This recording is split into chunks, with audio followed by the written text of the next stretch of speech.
Muchas gracias por acompañarnos a compartir este desayuno y también a escuchar a nuestro amigo Isaías Rivera. El 80% de los bosques y las selvas de México está en manos, en propiedad de ejidos y comunidades. Básicamente, entonces, los ejidos, las comunidades y sus integrantes pues son los usuarios del sector forestal o los usuarios de lo que nosotros hacemos, ¿no?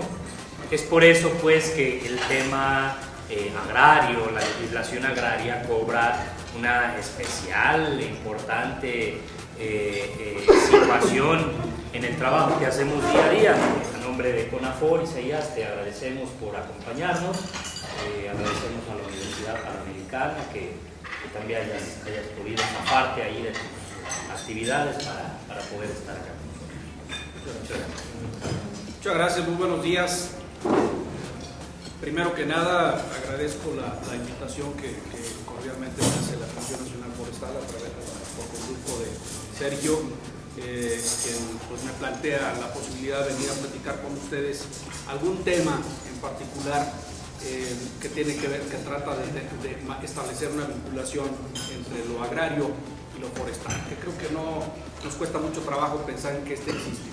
En lo personal me da mucho gusto tener la oportunidad de estar con la foto, porque me tocó verla nacer, y la verdad es que es de estas circunstancias en las que uno piensa en que sería el punto ideal la creación de una comisión en mi estado, en el caso de Alberto Cárdenas como fundador de la misma, y que desde luego pues, da una oportunidad extraordinaria para tener de cerca a una función tan importante.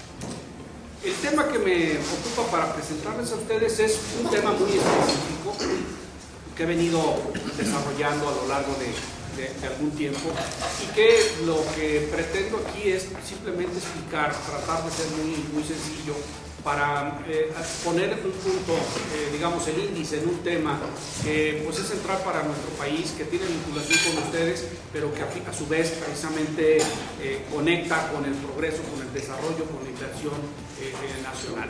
Y desde luego pues que tiene sus raíces puestas en la cuestión agraria. Desde luego, aunque es un tema jurídico, pero me disculpen, trataré de ser muy genérico en la expresión, trataré de ser muy claro para presentarles precisamente el panorama de lo que esto acontece con este tema que hemos señalado simplemente de forma enunciativa, la prohibición del parcelamiento de bosques y selvas, y en particular o en forma específica refiriéndome justamente al artículo 59 de la ley agraria que establece dicha prohibición. Habría que recordar primero lo que implica el régimen constitucional de la propiedad en este país.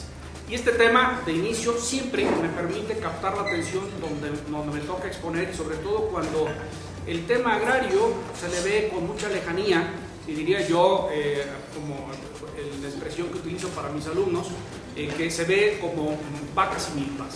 Es decir, el tema agrario es mucho más que vacas y milpas, tiene una connotación mucho mayor, mucho más amplia.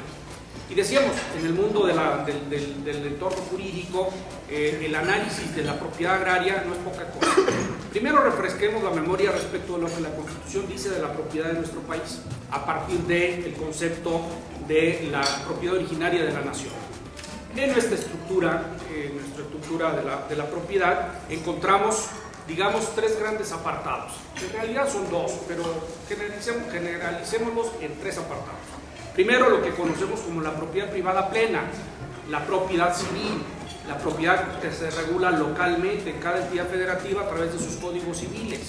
Está el régimen de la propiedad, como es la urbana o la pequeña propiedad en el campo, es una propiedad que está regulada localmente, códigos civiles, cuenta con órganos jurisdiccionales locales para resolver las controversias, los tribunales de la entidad, un órgano registral específico para su control, que es el registro público de la propiedad de cada entidad. La propiedad privada plena, números gruesos, comprende el 42% de la superficie del país. A partir de ahí, de la propiedad privada, hay una derivación, hay una modalidad de esta que conocíamos que anteriormente, o todavía hay quien le llama propiedad social, que para ser más específico yo le llamaría ya propiedad agraria. La propiedad agraria es una modalidad de la propiedad privada del orden constitucional bajo un régimen federal. está regulada por una ley federal, la ley agraria. Cuenta con un órgano registral federal, el Registro Agrario Nacional. La jurisdicción para resolver sus controversias es federal, los tribunales agrarios. Por consecuencia, habría que destacar una diferencia sustancial del régimen de la propiedad privada local al régimen de la propiedad agraria federal. La propiedad agraria, hoy por hoy, números más, números menos, ya sabemos que depende de la fuente que consultemos, tiene sus variantes, pero comprende más o menos el 54% del territorio nacional. Y entonces la suma lógica de 42, 54 nos permite decir, y el resto, bueno, pues es lo que podríamos identificar como propiedad pública. Es decir, la propiedad de la nación que se conserva bajo su dominio y que corresponde fundamentalmente a vías generales de comunicación, a zonas federales, a cuerpos de agua, etc. Ahí redondeamos la totalidad. Este comparativo es el que nos permite decir, lo agrario, el régimen de la propiedad agraria es importante en este país. No sé si alguien piense pensar que el régimen jurídico de la propiedad agraria, que es más de la mitad, no es importante. Partiendo de esta base, alguna numerología derivada del censo ejidal que señalamos, nos señala que la propiedad agraria se constituye en el 65.4% de tierras de uso común. El 31.7% de la propiedad agraria son parceladas y el 2.9% son tierras destinadas a asentamiento humano e infraestructura.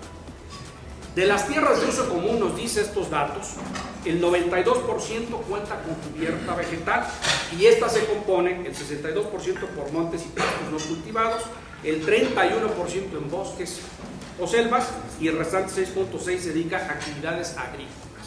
Numerología que apunta a la importancia que ya señalaba Sergio, justamente del régimen de la propiedad agraria respecto de bosques y selvas. El desarrollo urbano y turístico de nuestro país. Desde luego, hay una enorme demanda de tierras para el desarrollo urbano y turístico y la vocación turística es extraordinaria. No perdamos de vista que tenemos 11.600 y pico de kilómetros de litorales en este país. Somos extraordinariamente ricos en esta materia, casi no comparable con el mundo. Desde luego hay una creciente inversión, tanto extranjera como local, precisamente en el desarrollo. Solamente hablo en este momento de los litorales. Más del 60% de la demanda de tierras para el desarrollo urbano es de propiedad agraria. Y el que lo dude, pues piensa en Guadalajara, simplemente para dónde volteamos y dónde eran o es todavía régimen de propiedad agraria. Más del 70% de los 11.600 y pico de kilómetros de litorales colindan con propiedad agraria. Más del 70%, es decir, quien quiera desarrollar un litoral casi invariablemente, en la gran mayoría, tendrá que pensar la colindancia con propiedad agraria. No hay vuelta de hoja, esa es la realidad de nuestro país. Por lo que hace el desarrollo rural, ya específicamente rural, tener presente, y esto no tengo que decírselos a ustedes insistentemente, lo tendrán muy palpable, que la superficie cultivable del país es realmente menor y cuenta con escasos recursos hidráulicos. Por consecuencia, también tener presente que el aprovechamiento forestal es determinante para el desarrollo rural, es una riqueza que tenemos y que ustedes pues, palpablemente lo viven todos los días. ¿Cuál es la problemática en este tema? Bueno, primero, en cualquiera de estas vertientes de desarrollo urbano y turístico o rural se requiere certeza jurídica para el desarrollo. Es necesario tener muy clara conciencia de la prevención del equilibrio ambiental, sin lugar a dudas.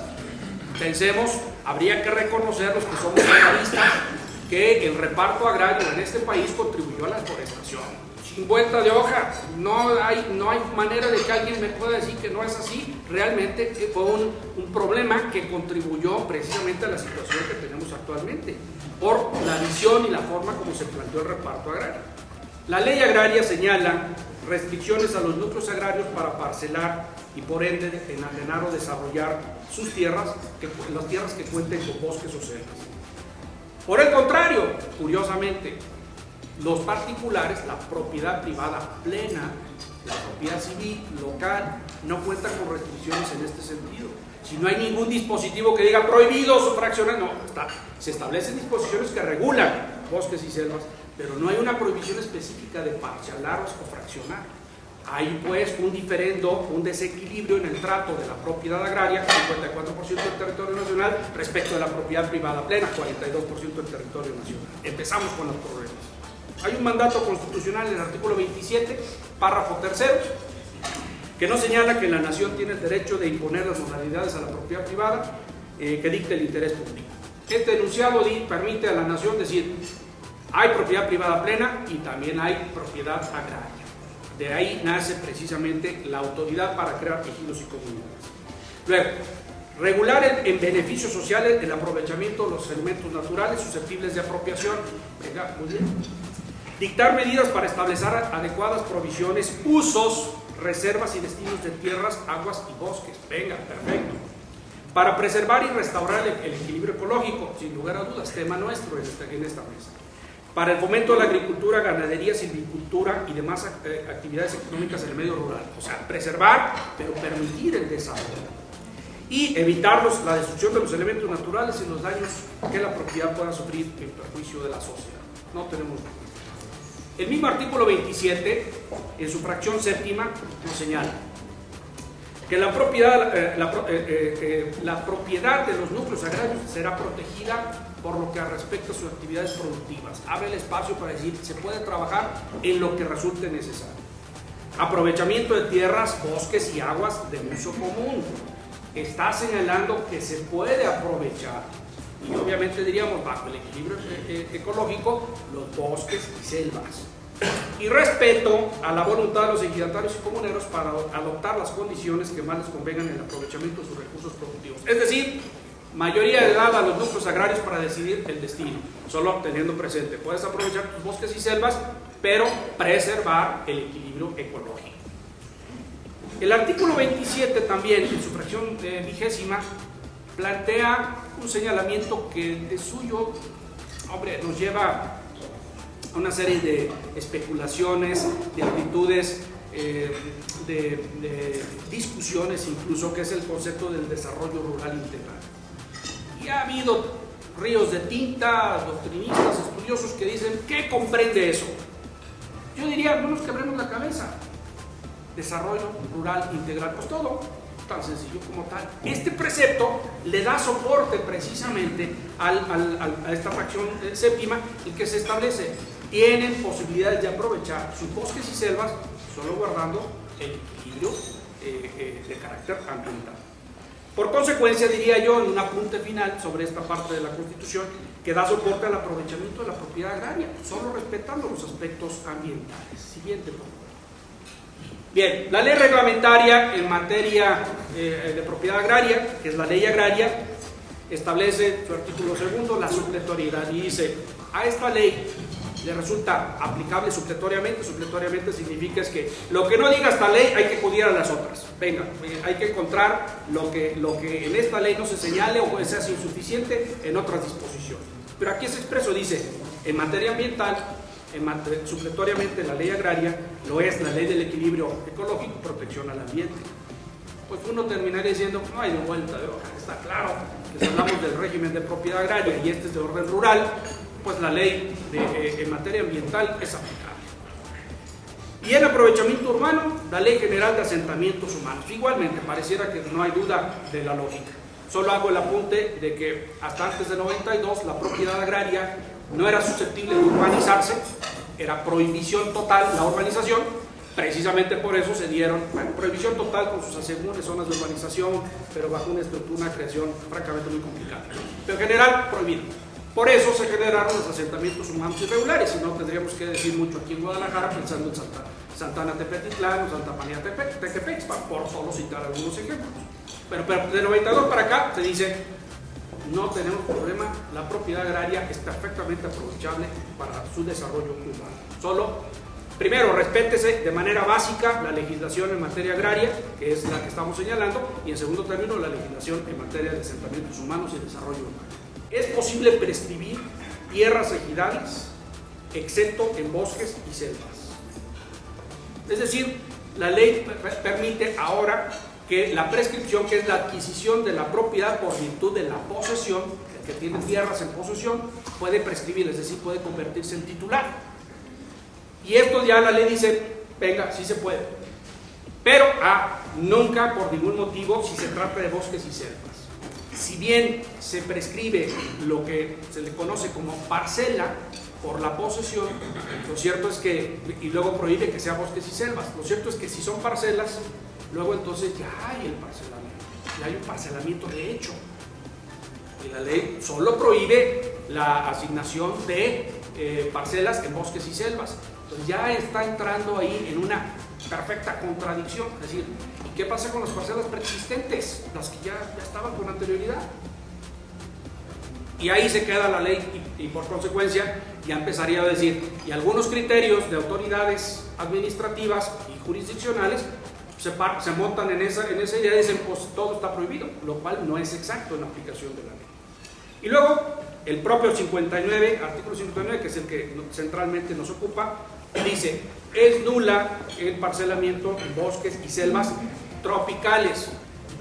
Aquí, nuevamente entra en conflicto porque la Asamblea de los Ejidos tiene la facultad para regularizar el parcelamiento de hecho. Y por consecuencia, si hay un parcelamiento de hecho, hay un parcelamiento preexistente. La prohibición contundente anula entonces, diríamos, la voluntad de la Asamblea. Otra vez entra en conflicto la propia ley consigo misma. Porque luego vamos a disposiciones positivas, digamos, esta es la parte prohibitiva, pero la parte permisiva diría en la propia ley que es facultad de la Asamblea de limitar y destinar las tierras de uso común y regularizar a posesionarios. Está sencillo.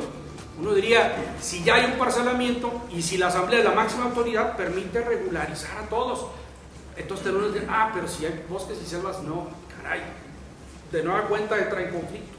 Y luego establece la facultad de la Asamblea para transmitir el dominio de tierras de uso común a sociedades. Y además, adicionalmente, aquí destaco una disposición administrativa del Registro Agrario Nacional, que es el órgano que está encargado precisamente de inscribir los actos en materia agraria y expedir los documentos, en el que engarrote se tiene. El Registro Agrario Nacional dice, yo no sé, pero por vía de mientras, engarrote todo lo que venga, que tenga que ver con parcelamiento, remitámonos a la dirección, a la Semarnat, a la Dirección General de, no me acuerdo ahora en este momento, por acá lo tengo anotado, para que expida un dictamen previo a la calificación registral sobre la existencia de bosques o selvas tropicales. Es decir, el Registro Agrario Nacional no avanza hasta que no sea la Semarnat en la que diga, sí se puede, aquí no hay bosques o selvas. O no puedes actuar porque hay bosques y selvas. Es factible siempre y cuando se sustente técnicamente esta viabilidad, el cambio de uso del suelo. Ya hago remembranza de la ley agraria. La ley agraria no distingue nada, dice nulidad, se acabó, no puedes. Y aquí estoy viendo que sí se puede en ciertas circunstancias, bajo ciertas características o con cierta finalidad. Dice, termina señalando la Ley General de Desarrollo Forestal que en los casos de excepción debe de haber una opinión técnica. Sin lugar a dudas, eso es un asunto de técnicos. Por consecuencia, entro, si me permiten ustedes, algunas consideraciones de este marco legal que hemos hablado. Primero, la Constitución política protege la propiedad agraria, no hay duda, y su aprovechamiento cabal al mismo tiempo que la protección ambiental, no tenemos duda, hay una perfecta sintonía entre los planteamientos. Una cosa es la propiedad agraria, que se respeta, y otra es la protección ambiental, que debe de respetarse. La ley ambiental y forestal permiten el aprovechamiento de bosques y selvas y su cambio de destino bajo condiciones específicas. Lo acabamos de señalar. La ley agraria respeta la propiedad de los núcleos agrarios y les faculta para decidir la mejor forma de aprovechar sus tierras. Venga, mayoría de edad, pero luego les prohíbe el parcelamiento de bosques y selvas tropicales y más. Total, espada de Damocles, se acabó, guillotina. Algunas conclusiones que a lo mejor podrían ser hasta repetitivas, pero para destacar el tema. El artículo 59 de la Ley Agraria vincula la titularidad parcelaria con la afectación ambiental de bosques y selvas tropicales. O sea, lo que le decimos los abogados, el espíritu del legislador. El espíritu del legislador. ¿Cuál fue la intención de este artículo? Preservar el equilibrio ecológico y por eso impedir el parcelamiento, porque el parcelamiento significará que van a arrasar con bosques y selvas. No sé de dónde lo dedujeron, pero seguramente esa es la intención, esa es la idea. Parcelar es destrozar bosques y selvas. Por eso digo que hay una vinculación entre esta prohibición con la afectación ambiental. Diríamos, en principio este artículo, que es contundente, pues es contradictorio con el resto de la estructura de la propia ley agraria. No nos vayamos más lejos, ya no diríamos con la legislación forestal. En realidad, la afectación del equilibrio ecológico tiene lugar por el cambio inadecuado del uso del suelo, no por el régimen de titularidad o propiedad. No porque sea parcelada o no, va a dejarse de afectar el bosque o la selva. Eso no tiene que ver. El uso, el destino de las tierras que tiene bosques y selvas es independiente de qué tipo de régimen de propiedad sea. Por consecuencia, lo que quiero concluir aquí con ustedes es que el tema central sobre la propiedad agraria en particular, pero en general la propiedad de la tierra, el tema central es el uso del suelo, y que este sea afectado inadecuadamente, que este afecte inadecuadamente a los bosques y selvas. Esa es la realidad, eso es el fondo. Por consecuencia, insistiría, no es el problema y no se va a resolver con este articulito el régimen de la propiedad ni la subdivisión interior de los grupos agrarios. Decíamos, la legislación en materia forestal permite, bajo ciertas condiciones, el cambio de uso de suelo, y por ende no impide la legislación forestal el parcelamiento en bosques y selvas. Diríamos que la nulidad que establece el artículo 59 es irreflexivo, incongruente, radical e induce a prácticas simulatorias en perjuicio de la protección ambiental. E independientemente del régimen de tierras de la propiedad agraria, el uso de suelo, de bosques o selvas, está sujeto a la normatividad y autorizaciones que al efecto emita la Semarnat. Como el tema central es el uso y destino de esos suelos, de estos bosques y selvas, no hay más que pensar en que la Semarnat haga lo que le corresponde a través de sus dependencias e instituciones, precisamente para vigilar que este sea el adecuado. Más allá que se parcele, sea que el titular quien sea, etcétera, si se privatiza o no se privatiza. Por último de los últimos, precisamente como propuesta en este planteamiento que hago, es que para dar congruencia a la normatividad ambiental y agraria, justamente en consonancia con la Constitución política y entendiendo que el régimen de la propiedad y la titularidad de las parcelas en general es distinto al del uso de suelo, especialmente en bosques y selvas, para la preservación ecológica. Por eso, ahí señalo en esta propuesta específica que la he llevado al próximo Congreso de la Barra Mexicana Colegio de Abogados. La propuesta es una reforma al artículo 59, implicitado al artículo 59 de la Ley Agraria, para señalar que en lugar de que diga se prohíbe parcelar bosques y selvas, que diga en todo caso el cambio de uso de suelo de las tierras del ejido por bosques o selvas tropicales, se lo dejo porque pues, no sé de dónde esté eso, en cualquiera de sus subdivisiones estará sujeto al cumplimiento de la legislación ambiental competente. O sea, no aleguemos de si lo dividen, si lo parcelan y demás. No. Lo que resulta central es cuidar el uso del suelo, el destino de bosques y selvas, y que esto sea acorde con la normatividad que ya existe, que yo no le pongo una coma, un dedo, no señalo absolutamente, y que por consecuencia siga siendo competencia de la Semarnat esa regulación, más allá de que se parcele o no.